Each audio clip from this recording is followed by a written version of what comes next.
In this edition of the rubric Theater Dialogues, we have the pleasure of having as our guest for a conversation Filip Auslander, who is a scholar and researcher in many different fields, crossing various arts and disciplines.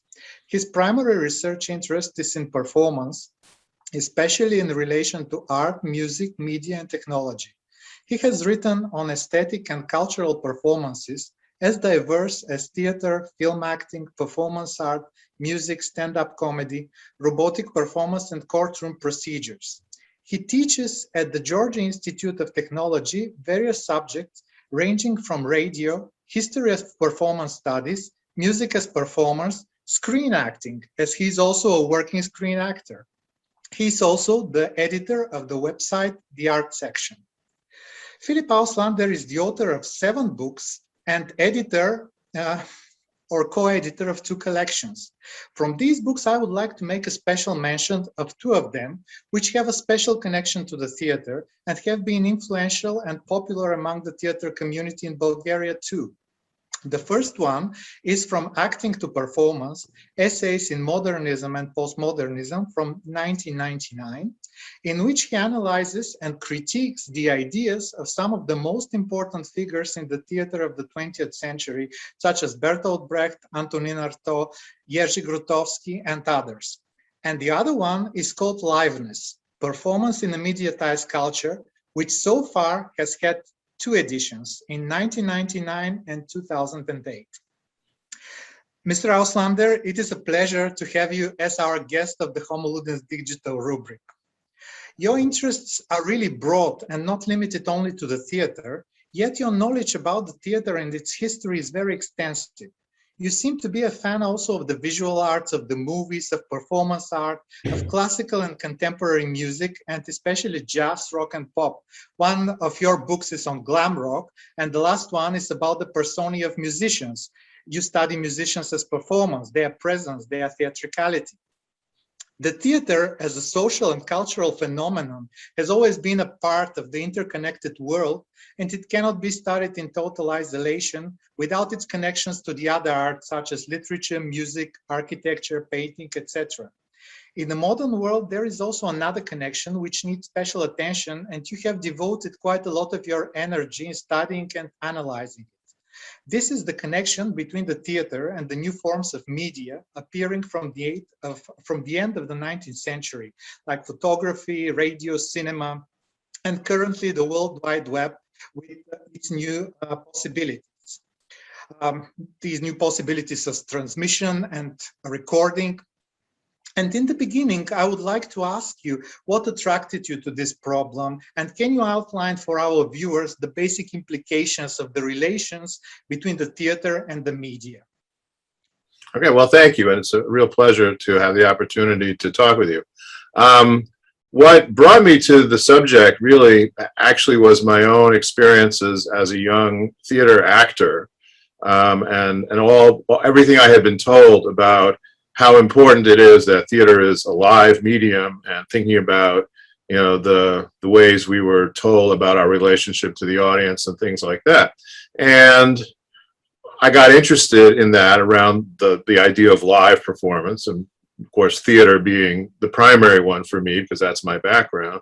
But when I looked around, I couldn't find any real writing about it in theater or performance studies, that no one had really tried to sort of maybe directly tackle the question of what it means that theater is a live medium. I mean, Herbert Blau may be somebody who was already doing that, but in a very particular way.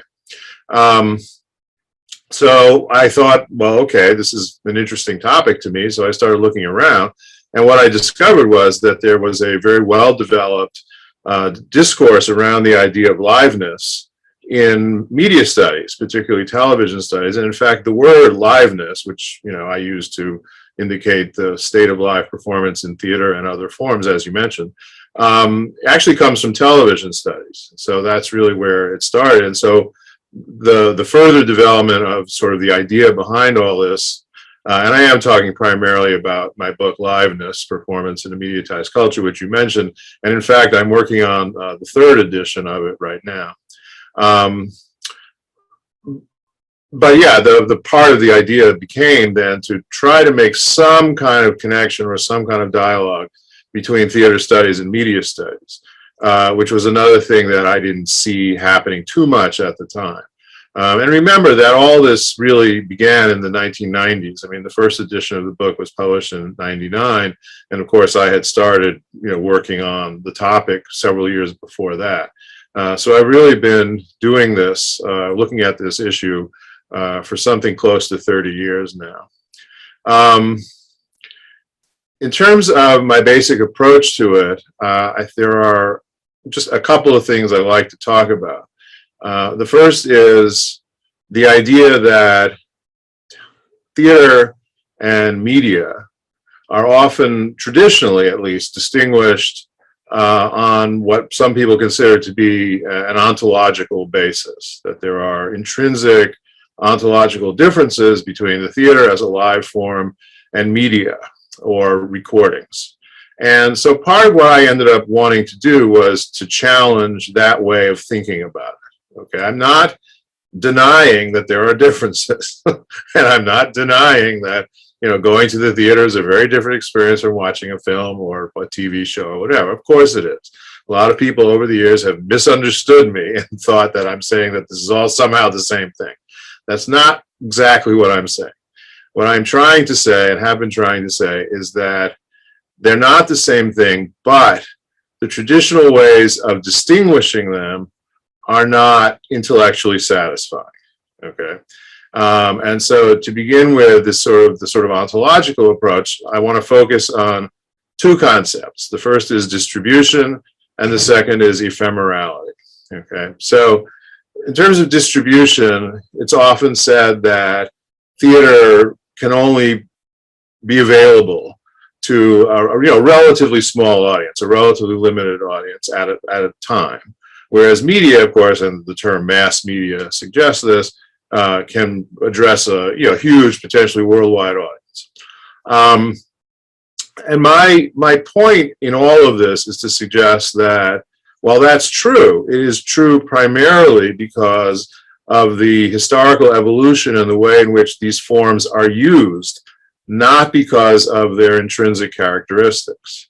So part of that argument has to do with the idea that, in my view, theater can be used as something approaching a mass medium, right? And the kinds of things that I have in mind are, of course, highly commercial, but things like Disney musicals or Blue Man Group, which are intended to be identical productions, identical performances, which happen all over the world. But no matter where you are, where you see it, the idea is that you're seeing the same thing, right? With Blue Man Group in particular, they actually recruit new performers to play roles that have already been defined by the original people who started the group. So they're perpetuating this particular set of roles. And so again, no matter which set of blue men you see, wherever you see them, in principle, you're meant to be seeing the same thing, right? Even though it's a live performance. And so to me, that says that theater can be used in that way. That you can have, of course, it's a bit different, but you can have people all over the world having exactly the same experience of this particular production, and in that sense, it starts to function as a kind of mass medium.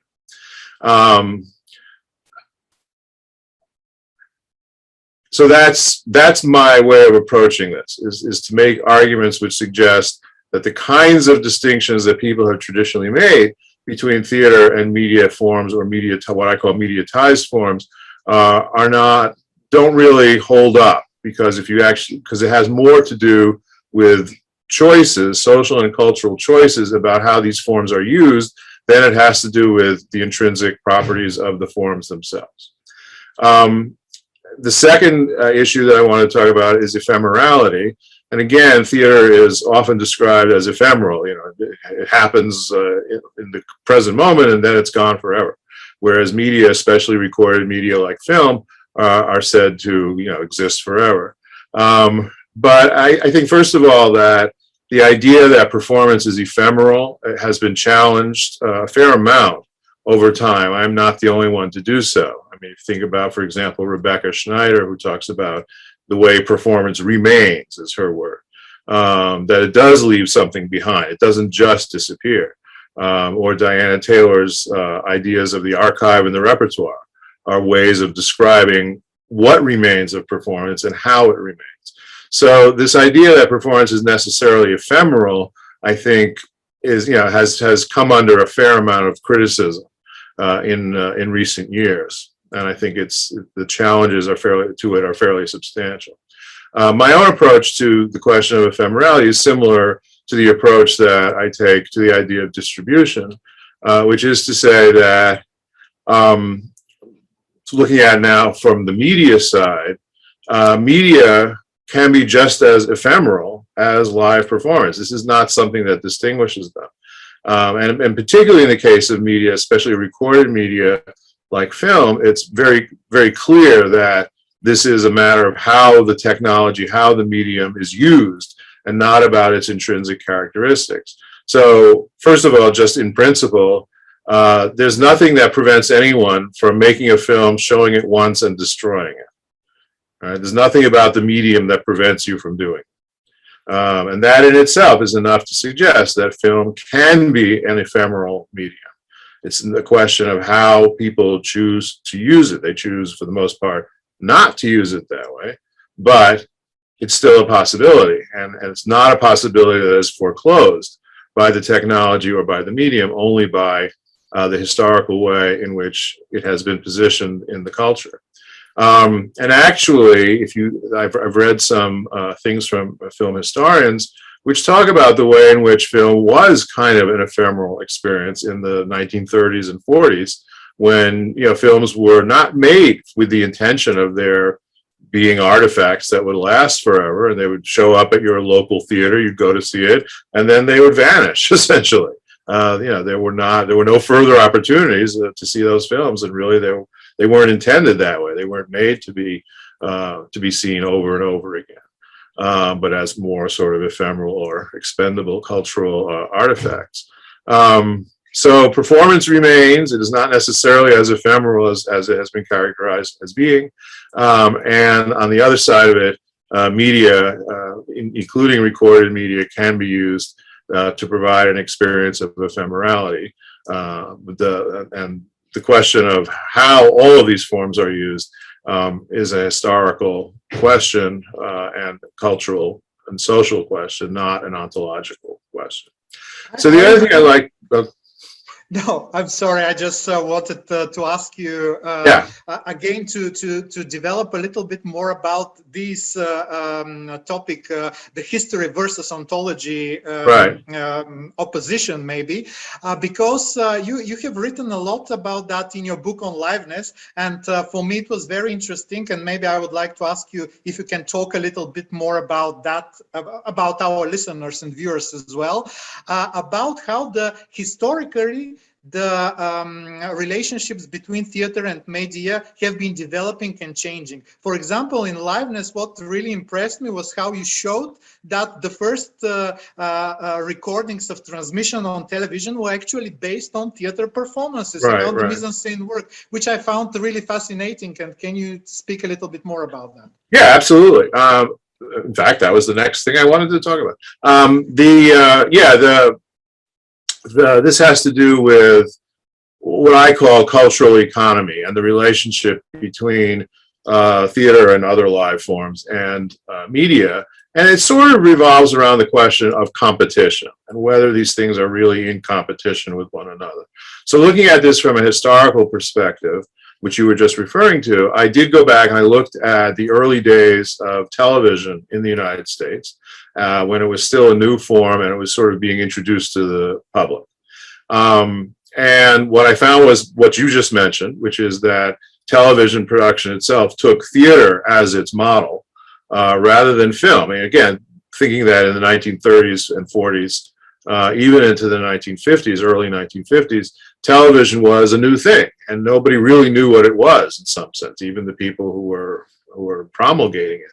And so they, you know, of course, sort of naturally kind of look to other forms to get a sense of what this new medium could be or could do. And what's interesting is that they look to television. I'm sorry, they look to theater. Television looked to theater, not to film, even though it's a camera-based medium, right? But it looked to theater for its models because the thinking was that what's important about television is the fact that it's a live medium. And it certainly was at that time. I mean, essentially, in the early days of broadcasting, everything that was broadcast was live. And so they turned to the theater as a, you know, sort of existing, developed live form to model what television production might look like. And in the course of doing that, and in the particular way that television was positioned culturally and introduced to the public, it was really introduced ultimately as a substitute for theater, as a medium that could provide the same experience, except you didn't have to leave your house. So it was even better, right? You could have exactly the same experience as going to the theater, but without any of the inconvenience of, you know, having to actually leave your house or go to a place or park your car or, you know, buy a ticket, et cetera, et cetera.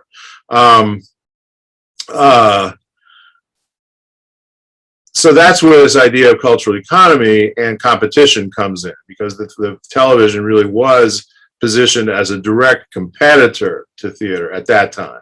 And it did have an economic impact on the theater. I mean, there are studies which show that, you know, the attendance at live theatrical events went down as more and more people simply stayed home to watch the stuff on TV.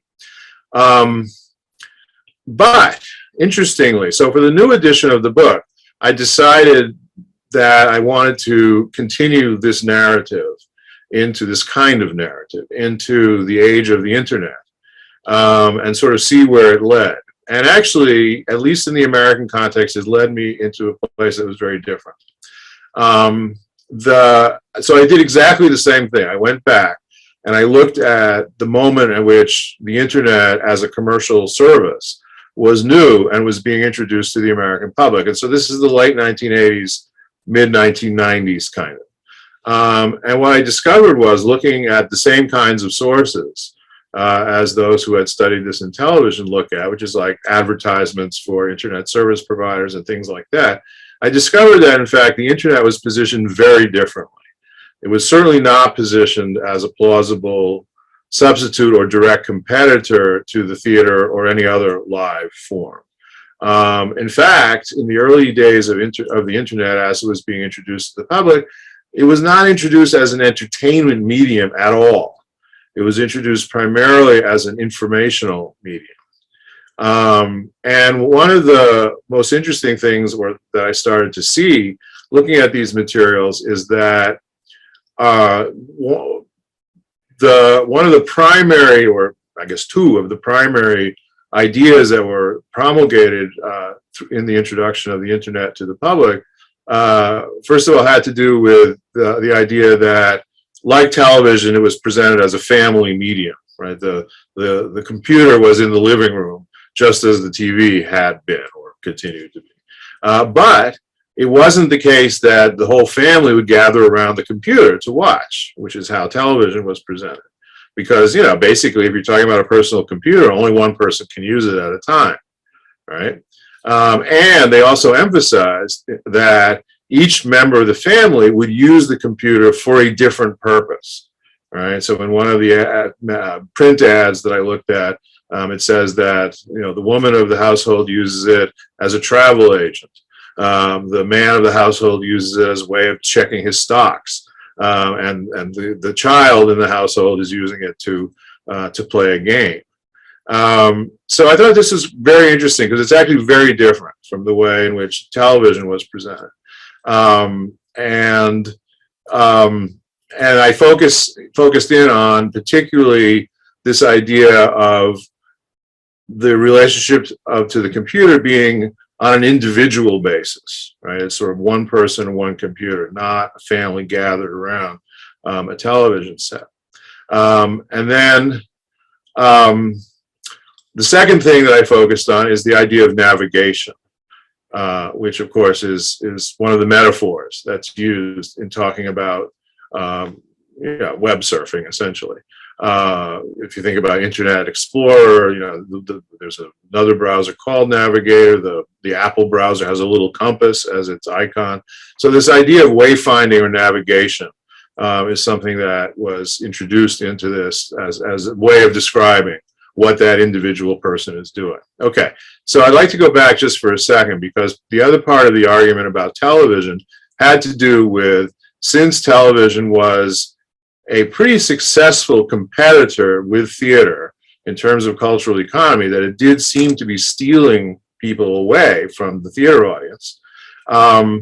What happened in relation to that was that, at least my argument goes, that theater started incorporating more and more media technology into itself. So theater became more and more mediatized, and in that sense, more and more like the experiences that it was competing with, right? More and more like watching television, or more and more like going to a film. And the things that I point to in terms of how the kinds of media that were incorporated to theater include things like projected scenery, which has become a major development, of a very dominant form of scenography in the theater over the last 20 or more years. Of digital sound, so that the sound that you're hearing in the theater is very similar to what you would hear on a CD or a digital television. Yeah, there are other things that one can talk about, but that should be enough to give the idea, so that the experience that you're having in the theater is, visually and sonically and so on, approximates that of experience that you would have in a movie theater or watching TV or what have you. But again, when I came to look at the same questions in relation to the internet, I did not find that at all. In other words, I did not find that the internet actually, first of all, it was not positioned as a direct competitor to theater or any other such form. And it doesn't really seem to have become one. I mean, I looked at a survey of theater presenters, and it was interesting that none of them really seemed particularly worried about the internet as a form of competition with what they were offering. They seemed more concerned about the way in which audiences' expectations might be affected by their experiences of online media or social media or digital media in general. And there's the U.S. government actually, I believe it's 5 years, does a survey which is called Public Participation in the Arts. And this is a survey I've been looking at for quite a few years, and I used some of the data from it in my own work to think about these things.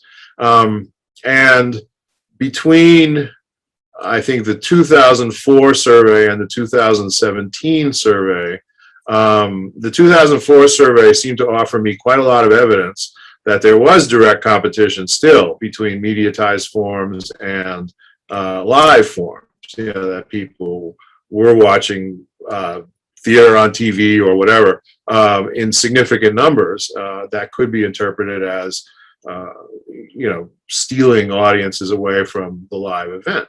But by 2017, that really wasn't the case. The numbers no longer supported a hypothesis of that kind. So I think it's actually quite different. I think the relationship of internet to the theater, both aesthetically and in terms of cultural economy, is quite different from that of television. It's not the same thing over again.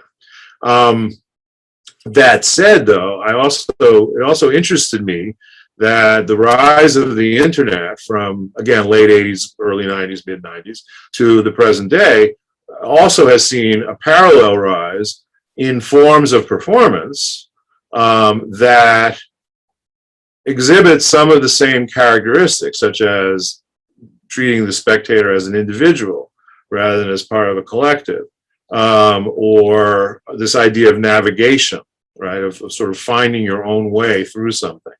And so it seems to me the three kinds of performance that I sort of identified in this way are immersive theater. I understand that the term immersive theater covers a lot of ground, but I mean those types of immersive theater which involve navigation essentially, which give sort of like the game-based ones or the augmented reality-based ones or things like that, where you have to find your way through some set of information or connect with performers as part of that, etc.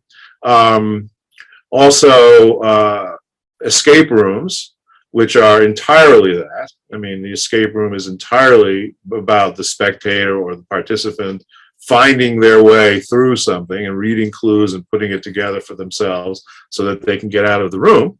And there aren't even necessarily any performers per se in it, although there are, sort of. And then the third one is the audio walk, like Janet Cardiff's walks, where you're listening to some kind of recorded soundtrack. And in the case of Janet Cardiff's walks, you're listening to her talking to you. At least the one that I did in London some years ago. You also have a map that you're following, so that you're trying to follow the same trajectory that she followed and taking instructions from her. And so again, it's this sort of individual experience because you're wearing these headphones. And even, I mean, there are audio walks that involve more than one person, right? But even so, even if you have a group of 50 people, such as one of Rimini Protocol's walks does, each person is still wearing their own headphones, right? So they're still being kind of individuated, even though they're part of a crowd. And it's all about, in a sense, navigation. Once again, finding your way through, constructing your own experience on the basis of things you discover and find along the way, is central to this kind of experience. So I'm not going to argue, because I don't really feel I have the sort of data to do so, that the appearance of these kinds of performances is a result of a sense of theater's competition with the internet. I don't think that is really happening based on the information I have. But nevertheless, it does seem to be the case that these forms of performance that have sort of risen in parallel to the development of the internet and these forms do seem to echo some aspects of our experience of the internet, even if it's not because of a sense of direct competition with them. Thank you for this detailed introduction and also for these interesting examples. I have one more question which I would like to ask you, and it is on a more personal note, because right now we live in a very strange situation where these things that our conversation is about happened without our wanting or not wanting them. I mean, the COVID situation, and when especially during the last year, everything, and here, because our talk is about the theater in general, everything moved online. Right. And I wanted to ask you about your experience about that, and how did this happen to you, and did it change or reconfirm your intuitions or thinking about the connections between the media and the theater? I don't think it really did, but I mean, yes, it's been very strange for me to be working on the third edition of a book about liveness when there was no live performance happening. So that's a very odd situation. And it is a situation that will be reflected in the third edition of the book, because that's the circumstance under which I was doing a lot of the work for it. A couple of things that I observed, which I thought were interesting, was that one was that, of course, people in the performing arts, theater, dance, music, we're all confronted with the problem of how do they continue to do what they do when they can't do it in front of a live, physically present audience. And so, there was this proliferation of stuff online that one could watch. Musicians, individually or collectively performing, dancers also. But the only people, and I'm not saying everyone in theater did this, but the only people I ran across who said, nope, sorry, we can't do it. We just can't. We'll try again after the pandemic, were theater people. No musicians, no dancers said that. right?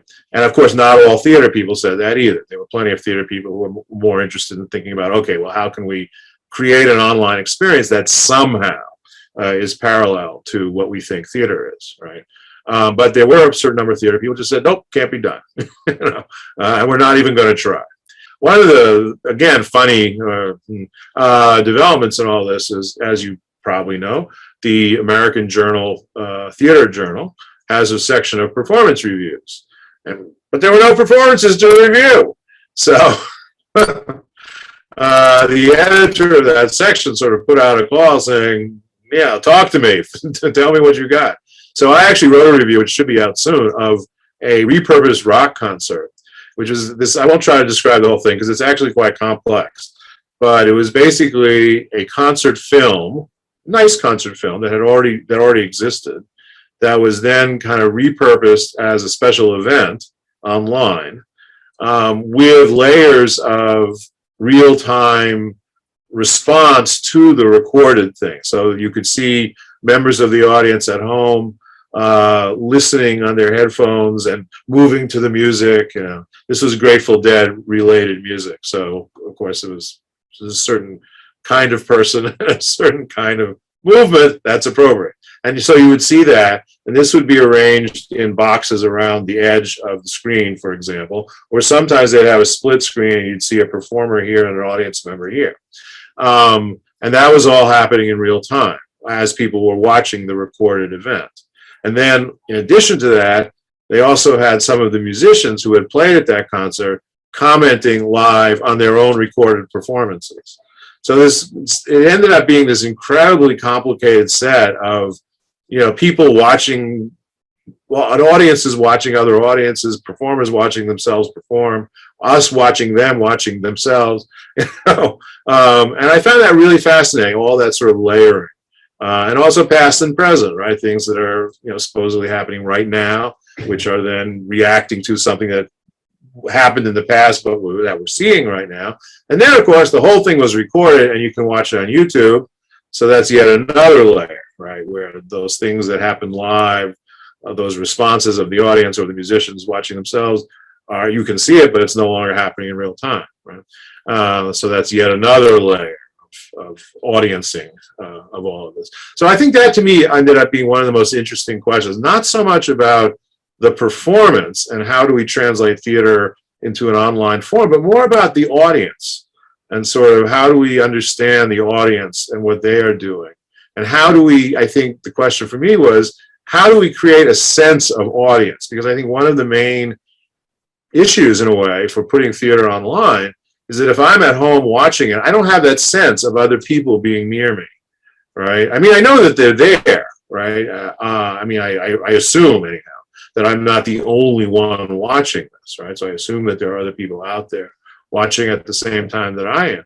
But I don't have any sort of evidence of that. I don't have any sense of their presence. So to me, what was interesting was to see how people were trying to recreate that, right? That sense of you're being part of an audience. And so, yeah, again, the simplest way of doing this is the so-called watch party, which proliferated during the pandemic, where, you have an online setup that allows people to go to a single site, watch something together, talk to each other through chat, and so on.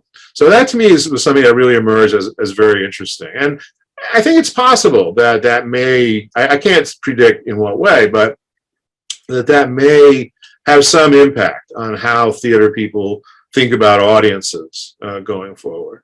In terms of the performance itself, I really don't think that, I don't think that either, this is purely my own opinion, but I don't think that either people who make theater or people who watch theater or go to the theater are going to, after all this, are going to say, hey, I actually kind of like watching it online. I'm going to stay home. I don't think so. I think people who love the theater, who want to go to the theater, are going to want to go to the theater when the theater is available again, which, of course, it's starting to be. I mean, here anyhow, here in the U.S. So yeah, I doubt that it's going to have much impact on sort of how people think about what theater is or what liveness is in that sense. I think people are still going to want that same experience that they had before the pandemic. But you know, I do think that there are some interesting ideas about audience that one might look at coming out of this. The other thing I want to say, though, since you said on a sort of personal note, is that the performances that I personally watched that I found most moving, most effective, were those that, in a sense, conveyed the, I don't know what to call it, the trauma, you know, of the pandemic, without addressing it necessarily directly. So the one performance that's really stuck with me, which was quite early on in the pandemic, was a performance where the opera singer Andrea Bocelli performed in Milan. And he performed, it's just 2 or 3 songs, I don't remember, but the first one he did inside a cathedral in Milan. And of course, the whole church was empty, except for him and the organist who was accompanying him. And then in the second part, he stepped outside the church and performed, also was empty. And of course, we all know that under normal circumstances, you know, a piazza outside a church in Italy is going to be full of people, right? I mean, these are among the most crowded, densely packed social public areas in Italy. And yet there's nobody there, right? And they also had some sort of aerial shots of Milan showing nobody on the streets, nobody. And so Andrea Bocelli became this sort of one isolated voice in this apparently deserted city. And I found that to be extremely effective and very, very moving. It's actually, of all the stuff I watched, it's the one thing that stuck with me the most. I would like now to address another aspect of your research, namely the relations between performance and its documentation, which makes past events accessible through different media. And here I am referring to your book, Reactivations, Essays on Performance and its Documentation from 2018. But also in your various writings on this topic, you insist that we should not look at documents simply as secondary to the objects they represent, but we can consider them as sites of performance. Could you please explain in more detail what do you mean by that, and what shift this proposition suggests in the ways of how we use and approach performance documentation? Okay. To take the last part first, I'm not sure that it actually does involve a shift, because part of what I was trying to talk about is my view of the way that people use performance documentation anyway, right? I mean, my approach to it is that, yeah, it's very straightforward. If there's a performance that sounds interesting to me, but I don't have access to it, what do? You know, I look for some form of documentation of it, which could be a video, it could be a written description. Yeah, there are all kinds of photographs. There are all kinds of different forms that can take. And when I look at that documentation, I get a sense that I am gaining some kind of knowledge or experience of what that performance was, right? And to be blunt, and I also say this in the book, if we didn't believe this, we should just abandon the discipline of theater history. Right? Because if we can't look at the documentary record and draw conclusions about what actually happened, then forget it. We can't have theater history or the history of any kind of performance. And I take that position in part because, and part of where this came from in my own experience is that, and I've encountered this again quite recently, is that there seemed to be a very high level of anxiety, especially among artists, about, you know, sort of the idea that to document a performance is necessarily to misrepresent it or to betray it in some way, or that documentation could never possibly hope in any way provide an adequate experience of the performance. But I just thought, well, that doesn't make sense. That's not how we use performance documentation. We use performance documentation on the assumption that it is giving us information about the performance, and that we can draw some kind of conclusions or even analyze the performance on the basis of the information about it that we get in documented form. So to me, that's a very straightforward kind of pragmatic view of the situation. And in part, what the book was trying to do was to explain how that's possible. mean, if it does help people to think about, as you said, performance documentation more as a site of the performance itself, rather than some kind of secondary iteration of it, or, you know, kind of bad reflection of it, or whatever, then that would be good. I mean, I do, my sort of very basic way of conceptualizing this is that I think of the performance, if you like, if I had a whiteboard, I would make a box here, performance. The performance as a thing, if you like, and then that thing has different iterations. So I would take my box and I would draw a line to, it can be a live performance, but it can also be, you know, documentation is another site where this performance takes place, et cetera, et cetera. I mean, there could be other ones as well. And of course, there are performances that never were live or were only marginally so. Like, think about, you know, Chris Burden's Shoot piece, for example. I mean, how many people actually saw that happen? How many people were in the gallery when he did that? Very few. So if you insist that the live performance or that event is the only legitimate version of that piece, then you're basically saying that there are only like 5 people who are in possession of the experience of the legitimate version, which seems to me highly problematic. And so, yeah, so to me, a performance like that, you know, its existence as a live event is marginal and relatively unimportant. But what is important, of course, is the way that most of us know that piece, which is through photographs and a film, and, you know, and so on. And so to me, that is a legitimate iteration, or the documentation becomes a legitimate iteration of the performance, and the iteration that through which most of us know that performance. The vast majority of us who know it that way. Yeah,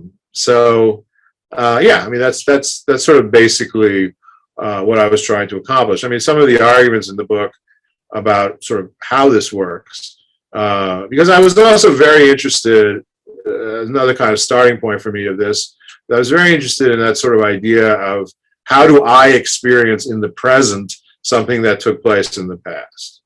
You know, how does the past become present to me? In this case, through performance documentation. So I was really trying to find ways of talking about how that could possibly be happening, as well as some other questions surrounding the way in which documentation also shapes our ideas about what performance is, and the history of performance. Mr. Auslander, thank you very much for this talk, and I hope that we shall meet again. Yes, thank you for inviting me. It's been a pleasure. Thank you.